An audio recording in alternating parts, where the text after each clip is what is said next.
श्रीकनकधारस्तोत्रम् अंगं हरिपुलकभूषणमाश्रयन्ति भृङ्गाङ्गनेव मुकुला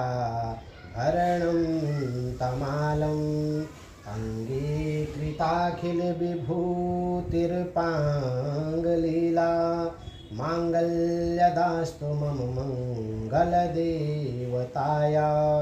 मुग्धा मुहुर्विदधते वदने मुरारे प्रेमात्र पापणिहितानि गतागतानि मालादिशोर्मधुकरीव महोत्पलेया सा मे श्रियं दिशतु सा गर्षम्भवाय